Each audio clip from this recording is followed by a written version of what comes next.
आपको यूपी का मेरठ का सौरभ हत्याकांड तो याद ही होगा, जहां सौरभ कुछ दिन पहले लंदन से आया था और मुस्कान ने उसका कत्ल करवा दिया अपने बॉयफ्रेंड के साथ मिलकर। अब ऐसा ही मामला वापस से यूपी से ही आया है, लेकिन इस बार जगह अलग है। इस बार ये मामला देवरिया से आया है। देवरिया में क्या होता है, एक शख्स है, वो 10 दिन पहले दुबई से अपने घर वापस लौटता है। उसकी पत्नी अपने बॉयफ्रेंड के साथ मिलकर अपने पति का कत्ल करवा देती है।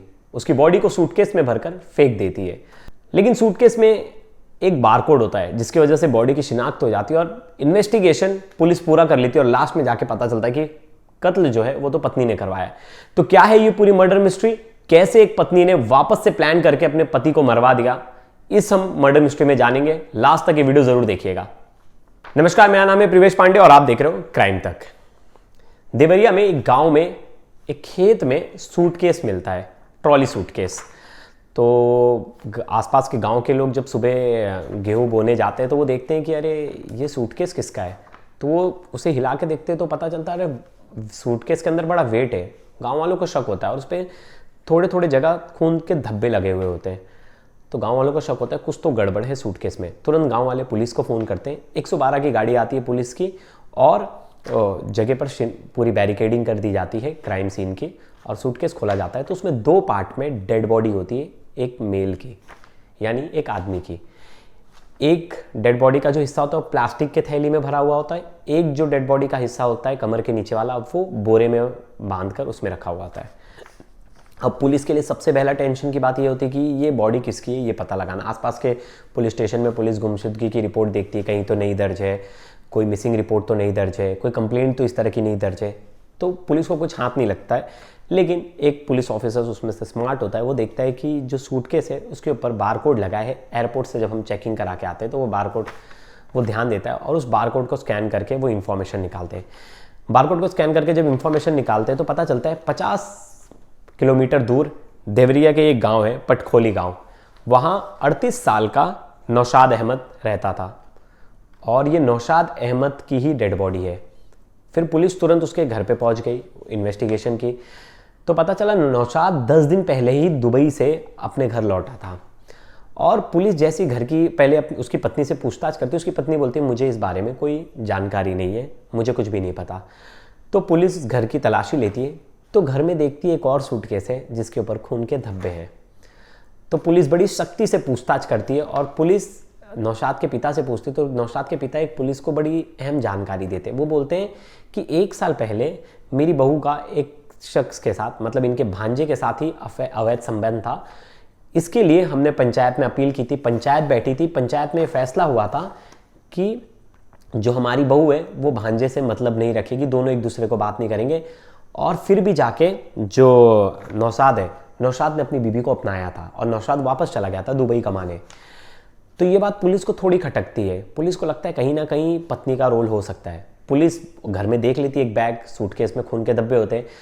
पुलिस सूटकेस को बाहर भेजती है और लड़की के सामने ये बहाना करती कि उस पर तो तुम्हारे फिंगरप्रिंट्स मिले। वो पत्नी टूट जाती है और वो बता देती है कि हाँ मैंने ही मर्डर किया है। जब उससे सख्ती से पूछते हैं तो वो सब पूरी जो वारदात है वो बताती है कि उसने क्यों किया, कैसे मर्डर किया और अपने पति को कैसे उसने ठिकाने लगाया। तो शुरुआत होती है कि जो नौशाद है उसके अपने भाइयों से जमती नहीं थी, तो उसके भाइयों से उसकी लड़ाई हो गई थी। तो वो गांव से थोड़ा बाहर एक अपना मकान बनाकर उसमें रहता था। उसकी पत्नी और उसके पिता और उसकी 4 साल की बेटी उस मकान में रहते थे। नौशाद का आना जाना दुबई लगा रहता था क्योंकि वो दुबई में काम करता था। दुबई में जॉब के सिलसिले में अच्छा पैसा भी कमा रहा था और घर पे पैसे भेजता था। घर का खर्चा बढ़िया से सब कुछ अच्छा चल रहा था। गांव वाले लोग भी नौशाद की बड़ी तारीफ करते थे। गांव के लोग कहते थे कि हमारे बच्चों को भी आप दुबई ले जाओ, उसको सेटल करो, जो बच्चे कुछ नहीं कर रहे। तो नौशाद की बड़ी अच्छी इमेज थी गाँव में। अब क्या होता है, नौशाद को 1 साल पहले उसकी पत्नी का और उसके भांजे का अवैध संबंध के बारे में पता चलता है। वो मोबाइल फ़ोन में पकड़ लेता है दोनों की चीज़ें। अब वो अपने घर पे बताता है, लड़की के घर वालों पे बताता है। तो जो नौशाद के पिता है वो पंचायत में बताते कि क्या करना चाहिए। पंचायत बैठती है और पंचायत में डिसाइड होता है कि एक चांस देना चाहिए पत्नी को। और पत्नी को बोलते हैं कि अब से तुम इससे नहीं मिलोगी, बातचीत नहीं करोगी उसके भांजे से। और पत्नी का नाम है रज़िया।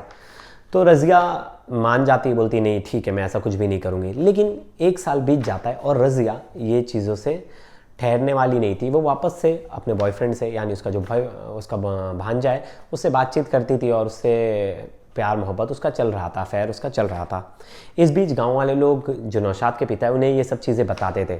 नौशाद के पिता ये सब चीज़ें नौशाद को बताते थे कि अरे बेटा, अभी भी मुझे नहीं लग रहा कि बहू सुधरी है और कहीं ना कहीं वो गलत ट्रैक पे जा रही है, और मुझे लगता है एक बार तुम्हें समझाना पड़ेगा या तो फैसला लेना पड़ेगा अपनी लाइफ को लेकर, क्योंकि आपकी 4 साल की बेटी है, तो आपको बहुत सोच समझ के कदम उठाना पड़ेगा। नौशाद इसी चक्कर में वो अपनी पत्नी को बताता है कि मैं आ रहा हूँ और 10 दिन बाद मैं दुबई से इंडिया आ जाऊँगा। फिर पत्नी का दिमाग ठनकता है, वो बोलती है इस बार भी मामला गरमाएगा और इस बार भी लफड़ा होगा, इससे अच्छा इस बार ही आएगा तो इसका काम तमाम ही कर देती हूँ, बार बार का किचकिच ही खत्म हो जाएगा। जब ये बात वो बताती है उसके बॉयफ्रेंड से, तो उसका बॉयफ्रेंड जो भांजा है वो भी बोलता है कि ठीक है, हम इसका कत्ल कर देते, इसे रास्ते से हटा देते, और दोनों प्लान करते कि जब लौटेगा, ये दुबई से जब वापस लैंड होगा, तो हम उसके आसपास में ही किसी दिन सही समय देख के इसको मार डालेंगे, मारने के बाद इसकी बॉडी को हम डंप कर देंगे। फिर ऐसे ही होता है, एक दिन रात का समय होता है, खाने में बेहोशी की दवा मिलाई जाती है, वो बेहोश हो जाता है, उसका गला घोंटकर मार दिया जाता है। पत्नी और बॉयफ्रेंड दोनों मिलकर उसकी हत्या कर देते हैं। हत्या करने के बाद पहले ये छोटा सूटकेस होता है, उसमें उस डेड बॉडी को भरने की कोशिश करते हैं, लेकिन उसमें वो पॉसिबल नहीं हो पाते, मतलब उसमें वो भर नहीं पाते, तो ये बड़ी ट्रॉली बैग लेके आते हैं। ट्रॉली बैग लेके आते हैं, फिर बॉडी को 2 पार्ट में कट करते हैं, एक को बोरे में डालते, एक को प्लास्टिक के थैली में डालते, और उस डेड बॉडी को ये लोग ले जाके 50 किलोमीटर दूर फेंक देते कि इन्हें लगता है कि पहचान नहीं होगी। और लेकिन बहरहाल उस पर बारकोड था बैग के ऊपर, तो इससे पहचान हो गई। तो ये बड़ी हैरान करने वाली स्टोरी थी और बड़ा ही मिलता जुलता मामला था, सेम टू सेम आप कह लें तो ये सौरभ का जैसा हत्याकांड था वैसा ही मामला था। पति बाहर देश काम कर रहा है, यहाँ बीबी का अफेयर है, पति को मार के 2 टुकड़े कर दिए, वहाँ भी पति के टुकड़े कर दिए जाते हैं। वो अवैध संबंध के चक्कर में पति अच्छा खासा था, लाइफ भी बढ़िया चल रही थी, पति ने मौका भी दिया था, एक बार पकड़ लिया था पत्नी को कि तुम ऐसी गलती मत करना, लेकिन मैं कहता हूँ ना, अगर कोई नहीं सुधरना चाहता तो आप कितने मौके भी दे लो, वो नहीं सुधरेगा। तो ये मर्डर मिस्ट्री आपको कैसी लगी, और मैं इसमें बारीक डिटेल्स और बहुत सारी चीज़ें, फैक्टर्स इसमें मिसिंग हैं, वो मैं नेक्स्ट स्टोरी में आप तक लाऊंगा, कैसे प्लान किए, कैसे कब क्या किए, क्योंकि अभी और बाकी इंफॉर्मेशन जो पुलिस से है वो आनी बाकी है। तो आप इस स्टोरी पे मेरे साथ जुड़े रहिएगा, हर पल पल की अपडेट मैं आप तक लेके आऊँगा। तब तक के लिए धन्यवाद दोस्तों।